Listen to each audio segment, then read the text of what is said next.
নমস্কার বন্ধুরা, আজকে আমি মাশরুম রান্না করব। তার জন্য আমি নিয়েছি হলো রসুন বাটা, আর জিরা বাটা, আদা বাটা, পেঁয়াজ কুচি, চিনি, লবণ, সর্ষের তেল, শুকনো লঙ্কার গুঁড়ো, হলুদ। এখানে হচ্ছে তেজপাতা, শুকনো লঙ্কা, গোটা গরম মশলা, সাদা জিরে, আর 4টে কাঁচা লঙ্কা চিরানো, আর 2টো টমেটো। মাশরুমটা আমি এখন সেদ্ধ করে নেব, তার জন্য জল দিয়ে দিয়েছি।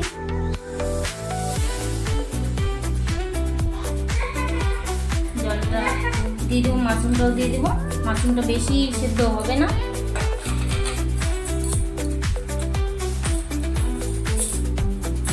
এদিকে মাশরুম ওদিকে সেদ্ধ হতে থাক, আমি এদিকে মশলা কষিয়ে নিই। তার জন্য কড়াইয়ের মধ্যে তেল দিয়ে দিলাম, পরিমাণ মতো তেল দিয়ে দিলাম। এখন ফোড়ন দিব, তেজপাতা,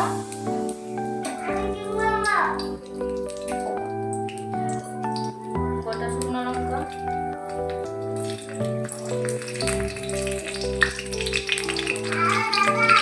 গরম মশলা,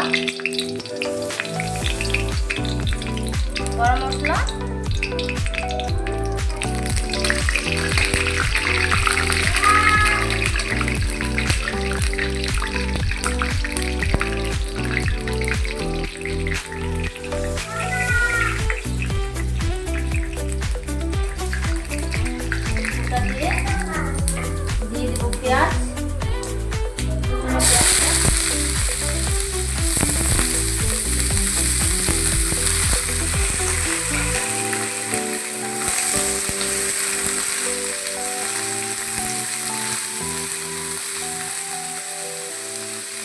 পেঁয়াজটা লাল করে ভেজে নিয়েছি, দিয়ে দেবো এখন টমেটো, কাঁচা লঙ্কা,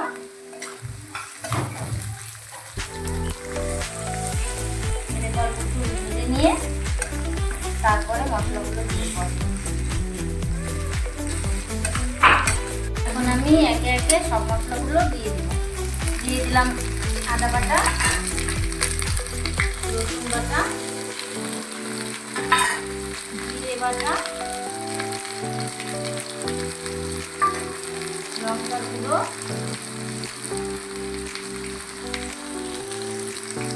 লঙ্কাগুলো দিয়ে যেমন ঝাঁকায় বেগুনভাবে দিয়ে দেবেন।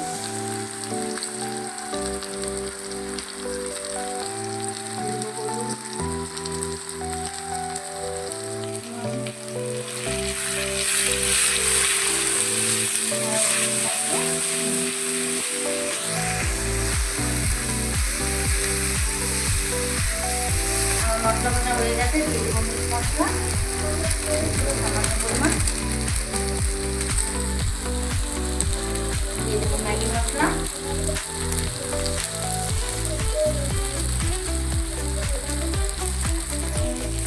মাছটা গরম করে দিয়ে নিয়েছি। এখন মাছটা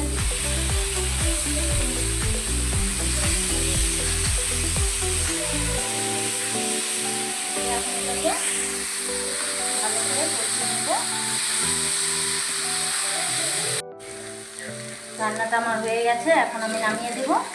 রান্নাটা সম্পূর্ণ আমি মশলাটা কষিয়ে শুধু ভাজাভাজি করে নামিয়ে দিলাম। এখন আমি হাই ফ্লেমেই রান্না করেছি।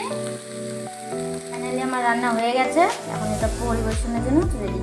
আজকের রান্না আমি এখানেই শেষ করে দিচ্ছি। এটাকে ভাত, রুটি যেটার সঙ্গেই খাবেন না কেন খুবই টেস্টি লাগে।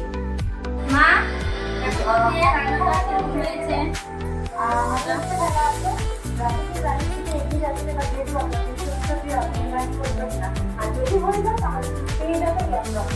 সত্যি সুন্দর হয়েছে, খুব ভালো হয়েছে, দারুণ হয়েছে, একদম খুব ভালো।